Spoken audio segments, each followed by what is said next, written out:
Hi, this is John's dad. Thanks for checking out my channel. I gotta tell you, I've been lucky in my life. I've got my health.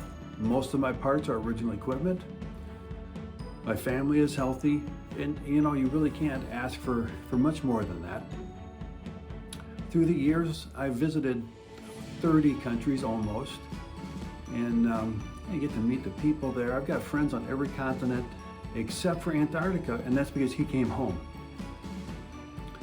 And a few years ago, I was offered the opportunity to travel to Indonesia, literally 12 time zones away from home, to act as a chaperone to bring home some exchange students who had been living with a family and studying for a year in Indonesia. And if you look on a map, Indonesia is as wide as the United States is. It's a huge country, 13,000 islands at high tide, 17,000 at low tide. So it's quite an opportunity, and they paid for my travel costs to get there. And the cost while I was there, that was on me. I could show up the night before and come home, or I could go a little bit early. And what I decided to do was to take a 2-week vacation and put together a 4-day backpacking trip to a volcano called Mount Batur. Maybe I'm pronouncing it wrong, but that's what it looks like. So the planning of that was great. I enjoy the planning for these trips. I had to figure out my backpacking equipment, my food, logistics to get out to the volcano and to get back.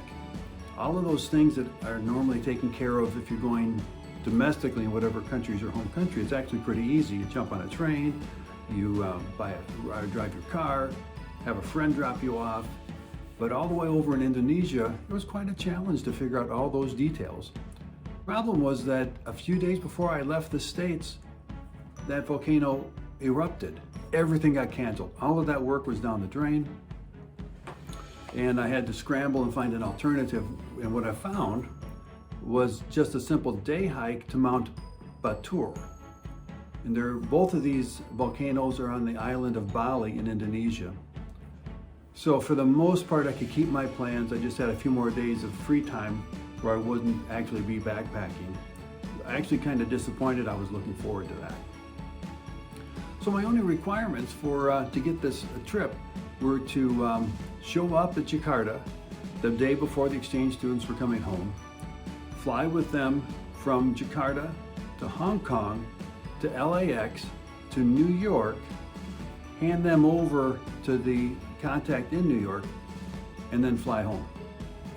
When I actually did it and got done, it was 57 hours of contiguous travel. And I don't know if I want to do that again. That was pushing my limits pretty far. So the hike up Mount Batur was pretty fun, actually. They picked us up at 2 a.m. in the morning on a little shuttle bus and drove us off to the kickoff point where we'd start our hike. They provided us some breakfast, but it was some bread. I don't think there was any meat on the bread at all, nothing like that, just a couple pieces of white bread and a banana. And that was the breakfast that was included in our hike. The rest I had in my backpack. I came prepared with my 10 essentials. So in the pictures that follow, you won't see any pictures of the hike up. At 2, 3 in the morning in Indonesia, it's dark. And so there was nothing to take pictures of. We could barely see where we're going. I did have my red headlamp on that I've shown in a previous equipment video. And I did have that so I could kind of see. We got up to the top, half hour before sunrise, and you could just start seeing the sun come up. It's absolutely beautiful. The hike up, getting up at 2 in the morning, all of that was totally worth the beauty that was there. There were some monkeys there, some wild monkeys, and they knew where the hikers like to come and watch the sunrise. And they knew how to steal food from us. So if we had some of our breakfast left over and maybe we looked away to talk to somebody, boom, they'd be all over that bread, or especially the bananas. And they were great at that, highly skilled. We were continuously warned, keep walking, keep moving. As soon as you stopped, one of the monkeys would be all over your food. They even knew that the food were in the backpacks and were skilled at getting some of them open. It was actually quite fun. One of the things that was interesting was that people had drones and they were taking pictures of the mountains as the sun was coming up. It was super cool. I don't have a drone. I don't know if I ever will, but I know that they got some fantastic videos out of that. So what's following are the pictures I took as the sun was coming up and of the hike down. And I was very surprised as we hiked back down. We had passed through a lot of civilization, which I had no idea was there. There are people living all over the sides of this volcano. Now this Mount Batur is not active currently, it's not erupting. And I just checked, just for curiosity, and Mount Agun, my original goal, it's still erupting today.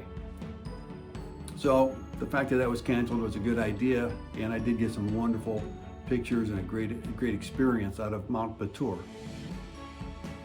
So I hope that you do want to put this on your list someday, maybe not in Indonesia, but maybe you'll find a volcano someplace else you want to visit. It was quite an experience. So enjoy the pictures.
In an earlier video, I told you that I'm going to try to end some of my newer videos with a mistake. We all learn from our mistakes. I'm not ashamed of them. I've made a lot of them. I've learned a lot in my life as well. So what mistake can you make just walking up a path, a steep path up a volcano? Well, you can fall. And when you fall, you're not just falling on sand and gravel. What you're falling on is molten glass that is hardened into razor sharp, tiny little beads. Every one of these tiny little granules of sand are really glass that will cut you up. And you'll see the pictures of what I got to do. was really interesting. When we got to a place where I could get some help, they were totally ready for me. They had water, they washed out the wound, they had bandages to put on it, and that was really interesting. They ripped open the bandage and threw the wrapper to the wind. And I'm thinking, no, that's not leave no trace, but I'm leaking blood, so I'll argue the leave no trace principles later. But they knew exactly what to do. I was not the first one to have fallen and scrape myself on the glass shards.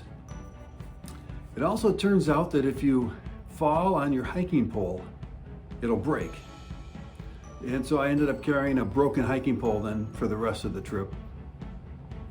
And it wasn't so bad. I do not blame the hiking pole. I didn't turn it in under warranty, anything like that. I don't think they should withstand the power of a person falling on them. And the little aluminum just cracked. It was pretty sad hiking pole. Thanks for watching this far, and I'll see you down the trail.